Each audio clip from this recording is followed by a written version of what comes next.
Ew, where are those catfish filters when you need them? Hey guys.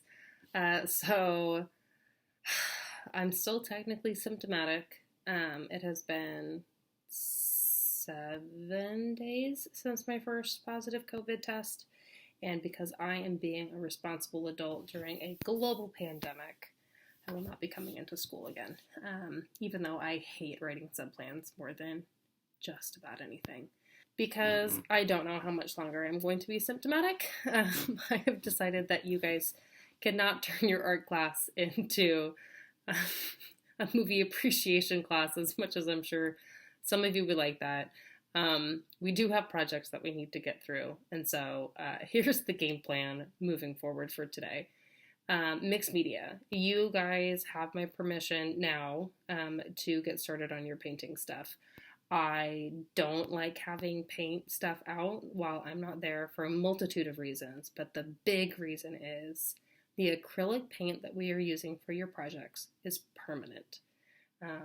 If it dries on your clothes, it will be there for forever. And I mean that very sincerely. I have ruined hundreds of dollars worth of my own clothing being an art teacher.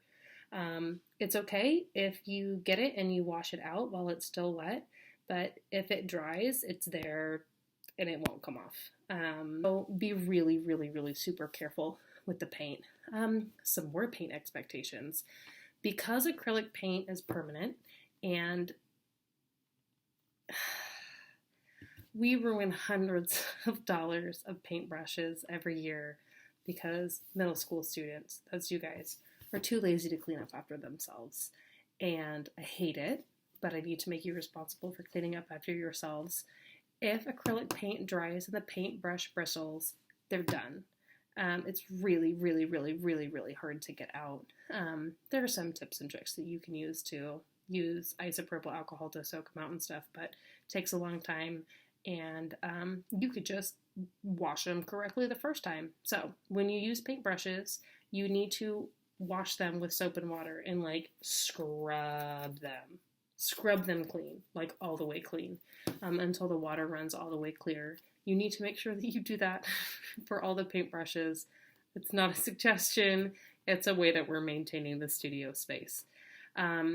Also, when you're pouring your paint and you're selecting the paints that you're going to be mixing up for your colors, you're going to pick one color at a time. So if, for example, my Rainbow Dash example that I showed you guys when we started our cartoon project, if I were to be painting that, I would pick one color. And I would paint maybe all of the areas that were red. I would paint all of those red areas, and then I would go and get my next color. I'm not going to pour out a full palette that has every single color of the rainbow in it. That's just not going to happen because you're not going to have enough time to paint all of those colors. This is like a couple week long project. And you're going to just ruin and have to throw out a bunch of paint. So don't do that. One color at a time. When you're mixing acrylic paints, the darker color always gets mixed into the lighter color. So if you're trying to make an orange, you're going to slowly add a little bit of red into yellow. If you're trying to make a green, you're going to mix in blue slowly into yellow. So the darker goes into the lighter. If you try and put the lighter color into the darker color, it just takes too much paint. If you're trying to mix a gray, you're going to take the black and add it slowly into the white. If you don't know how to mix particular colors, trying to find the colors that you need, Google is your friend for that if I'm not in the classroom. If you're trying to paint match stuff, that's a good resource. I want you to think when you're pouring your acrylic paints too, I want you to think more like the quantity of toothpaste that you put on your toothbrush and less like how much ketchup you would pour to dip your fries in. So don't pour as much paint as you think you need because you don't need as much paint as you maybe think you do. You really, really don't. If you're doing something like a whole background, which you won't get to today because it's the first day that you're doing it, but if you're doing the whole background, that might take more paint, but probably not. Let's see, what else? The paint is going to be poured on little plastic half sheets of transparency, Mr. Crouch. There's more in my back storage room. It's kind of in the back corner by the filing cabinet. Those are full sheet ones, so you can just use a paper cutter to cut those in half if you need to. Or you make Brenna do it. Brenna, you could go do that. I don't know how many are left over. There's also some extra sheets of the transparency paper stuff in the boxes in my back office that I use for art club, so you can get those out too for kids to use. Before you get paints out, you need to erase all those extra grid lines on your drawing because it's going to be kind of difficult to paint over.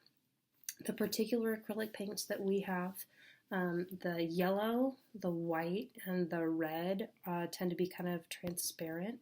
So you may need to use a couple of layers of paint on those sections and those areas. Just keep that in mind. And don't mix black with yellow. Technically the black that we have, because I have to buy you guys student quality paints, because we can't afford nicer stuff, because you guys ruin hundreds of dollars worth of paintbrushes every year. The black paint is technically a really, really, really, really, really, really, really dark blue. So if you mix that blue in with yellow, it's just gonna turn into this gross green, like disgusting baby diarrhea color. You don't want that. So if you're trying to mix up a darker version of yellow, maybe wait until I'm back, or I mean, we could talk about desaturating color, but this video is already at 7 minutes. Wash your paintbrushes, put your stuff away, put your paintings on the drying rack. Oh, duh, of course. Put your paintings on the drying rack. Do not put them on top of each other. I don't know why students always do that too. They put their artwork on top of other people's. The paint is wet, and they're like, Miss Faria, why is my stuff stuck together? Because you put it on top of it when it was wet. So start at the bottom. Third period, I'm talking to you. You're going to start on the bottom rows of the drying rack, and then you guys will work your way up. They flip up. I know that there's some stuff in there, but they flip up a little bit so you can make room to put stuff in. More than one painting should be able to fit in each rack. Don't put wet work in the back where you have been storing your drawings. That also drives me crazy. Don't make a mess. Clean up after yourselves. Be good. Okay.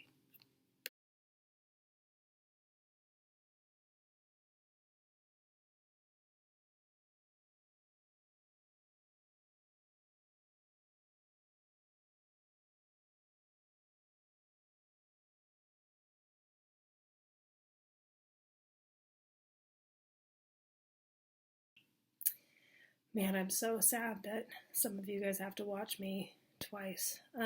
Hey, sculpture class. I'm still symptomatic, and I'm trying to be responsible and not come into work and spread COVID because, you know, it's like a global pandemic. So I have decided that you guys will have one more day with clay. That will be today. I know that some of you guys really appreciated watching Ratatouille last week, but we cannot turn your art class into a movie appreciation class, even though I hate writing art class subplans more than just about anything. So today's going to be your last day with wet clay. If I can get my helpers, Andrew and Hayden, to help pass out clay, that would be awesome again. I know that you guys have your own projects to work on, so, you know, you can prioritize your stuff. Obviously, Mr. Crouch can help with stuff, but you guys have a better lay of the land in the studio than he might.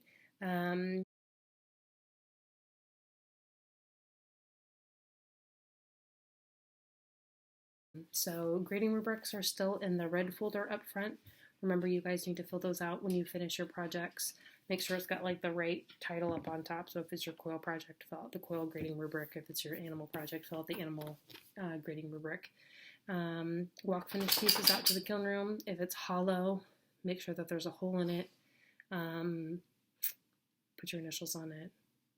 Try not to waste clay. If you guys are working on your bobbleheads, that's awesome. We're doing our best. When I get back, we'll sit down and we'll talk about the projects that you guys might need to get excused. But I think today's going to have to be our last day with wet clay projects, so that when I get back, we can clean up the clay mess, because that'll take a hot minute. And we have to clean up all the clay stuff before we can really get mask stuff out. You are eventually, I promise, going to have your clay vocabulary test. I technically have a version of it in Canvas. I just have not done any quizzes on Canvas like this. It's a vocab test, and I don't know how to prevent you guys from, like, opening up another tab in your internet browser and just looking at the vocab words on another tab and cheating? Because it seems like that would be super easy to do. I mean, I want to have faith in you. I also don't think it's that hard of a test. But we'll wait till I'm back so that I can give it to you on paper. Because I'm a Luddite, I guess. Don't waste clay, clean up after yourselves, prioritize. Stamp, although I think all of you guys are finished with that one. Your animal project, your... What do we do after animals? Monster, your slab monsters, but most of you guys are finished with that too. Your quill project, that needs to be a vessel. It needs to be a cup or a plate or a bowl or something. It needs to also be at least 4 inches by 4 inches in at least 2 directions. You can't make any coasters. Those are super boring.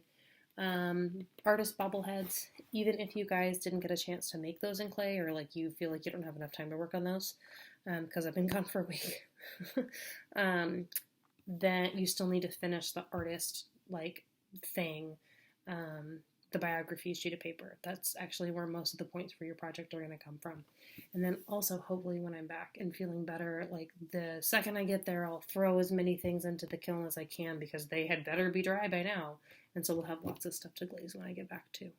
I think that's it. Be good, behave yourselves, clean up after yourselves, like flip up your chairs, check the floors. I'm not there. I hate not being there. You guys don't understand how much I hate being. It's very stressful for me to not be at work. This is going to be day 6. This is really hard for me. Anyway, I hope I'll see you soon before we go into winter break. Okay, miss you guys. Hope you're well. Bye.